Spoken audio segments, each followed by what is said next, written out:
Audi's big e-tron SUV was always nice enough for a first go at an electric car, but it didn't exactly set the world alight. It was only okay to drive and about as efficient as an open fire. Bluntly, it got left behind almost instantly because electric car technology has been moving very quickly indeed. And unsurprisingly, Audi paid attention. So instead of the usual midlife massage, instead the e-tron went into full-blown surgery. And it came out like this, the Q8 e-tron. So it's got new looks, a bigger battery, better charging, more efficiency, and apparently much better to drive. So, is this how it should have been the whole time? Let us know in the comments. Oh, and don't forget to like and subscribe because it's law, apparently. If you don't like and subscribe, you will get arrested. Okay, so the outside of the new Q8 e-tron, you've got new bumpers, front and back, new lights, different wheel design, new grille, but I mean, essentially it's kind of the same as the current outgoing car. It's still a large SUV with 5 seats and a hatchback and with a bit of character. I mean, from the front, it's quite aggressive looking, isn't it? That pulls up behind you, you'd be like, who's that beast right behind me? You've got efficiency, enhancing grille here at the front and just that classic technical Audi look. Although I do have to say, if you go for the Sportback version with like the swooping roofline, that just looks that little bit better, doesn't it? And also technically more efficient because it's more aerodynamic. More on that later.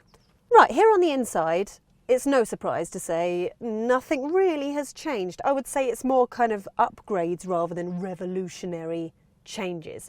I mean, look, it's an Audi. Build quality is really quite lovely and it's all very upmarket in here, isn't it? I mean, you've got a lovely screen here that houses all your infotainment, etc. It's got haptic buttons, which I always find really satisfying to press. Then you've got another screen down here, which is for like your climate control, etc. Would we prefer knobs and buttons? Yes, we blooming well would, but it works perfectly well. It's fine. The screen here for all your driving information is very nice and crisp and clear. I tell you what it is. There's a nice flow in here. It's a really satisfying flow of things, like how the door kind of glides right up to the dash and how the gear selector is all kind of like fed inside here in the centre console. It's a really lovely flow. I mean, you've got all the tech and the gadgets that you would expect. It depends on which model you go for, and it depends on what you opt for, etc. And storage-wise, I mean, it's pretty decent. You've got good-sized door bins down here. Stuff down here for you. Where'd you put that? There's phones. That's where I've been keeping my sunglasses. Get things lost in there. It's pretty decent. It's quite roomy back here. I mean, that's set up for my driving position. I've got some decent legroom. You've got climate controls and stuff down here. What's in here? Cup holders. What would you put in there? Your phone, maybe? You wouldn't though, would you? Because you'd just kind of sit here and tap on your phone instead rather than just leaving it in there. But look, it's all right. It's not as airy as like a Tesla Model Y or a BMW iX. And let me show you the boot. If I can open the door. The child lock was on. Come with me. Right, the boot. You've got 569 litres. The thing is it feels quite shallow and it actually does shrink down to 528 litres if you go for the Sportback version. But underneath this boot floor, there's loads of space. And you can also opt for a spare tyre for 350 quid, which let me tell you now, that's a rarity when it comes to electric cars. And for those of you that are wondering, yes, it does have a frunk. Right, but none of that really is the big news when it comes to the Q8 e-tron, because Audi has made the big changes to the things that you can't see. The biggest improvement? Well, Audi has managed to cram much bigger batteries into the same physical space as the old car. So, where the old version had a 71 kilowatt-hour battery in the entry-level 50, it now has an 89 kilowatt-hour battery. And where the old 55 had an 89 kilowatt-hour pack, it now has a 106 kilowatt-hour pack. And that goes into the sporty SQ8 e-tron too. Meanwhile, better electric motors and a more slippery shape have improved the overall efficiency. Now, Audi have been working very hard to make this a much more fun car to drive. So we've got faster steering, we've got retuned air suspension on every model, and then you've got more intuitive stability control, and then more intuitive traction control systems as well. Does it work? I mean, yeah, it's a much nicer drive than the good old e-tron. A much nicer drive. I mean, I do have to say, in this 55 version with the retuned steering, this is pretty decent, this steering. Yeah, there's a nice little bit of weight to it, but it also feels quite direct as well.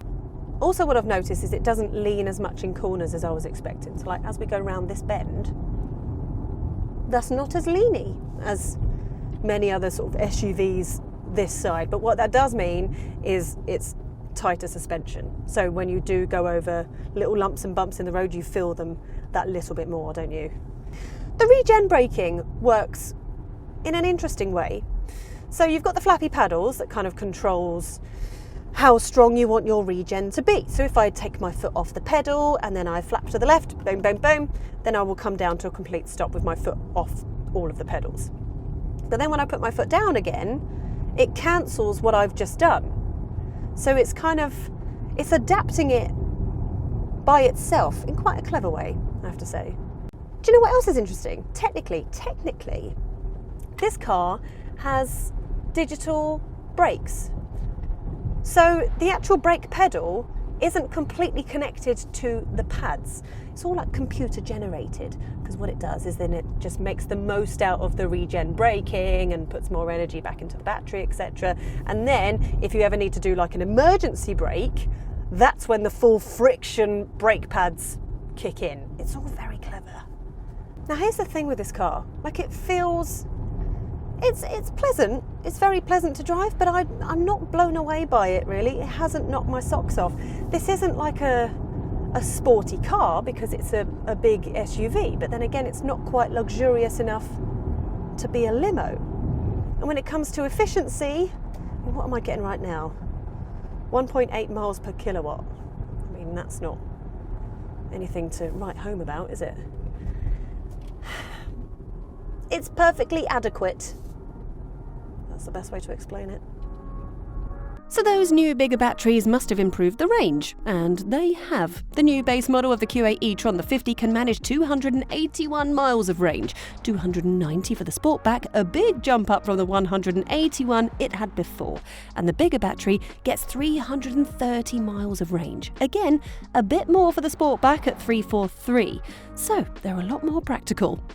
The super-fast SQ8 e-tron gets less range at 284 miles, but that does have 3 motors and nearly 500 brake horsepower. So you pay for the performance with absolute range. And if you're really keen on maximum range per charge, you can order virtual door mirrors, which replace the traditional glass with aerodynamic cameras and screens.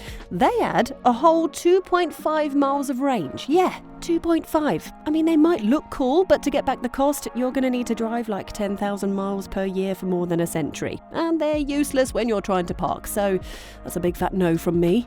As far as charging goes, that has improved as well, rising from 120 kilowatts to 150 kilowatts for the lower models and 170 kilowatts for the 55 and SQ8 e-tron versions. So that's about 31 minutes from 10 to 80% on a big enough charger. Not too shabby. 22 kilowatt AC charging is an optional extra, but at 1,750 quid, you need to be really keen on getting the watts in quickly to specify it over the standard 11 kilowatts. Those figures don't look particularly impressive compared to the 200 plus kilowatts claimed by rivals, but Audi will point to a flat-topped graph which shows that the Q8 can maintain that maximum for longer rather than peaking at a higher number for a short time. They promise that it means that you'll not spend any longer at the charge point than key rivals. Interesting.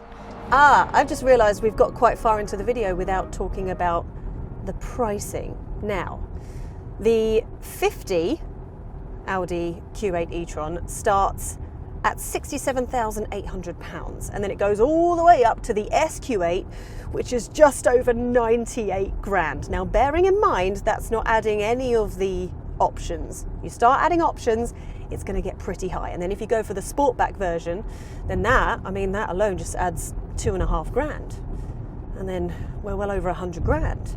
And then we're in BMW iX territory, aren't we?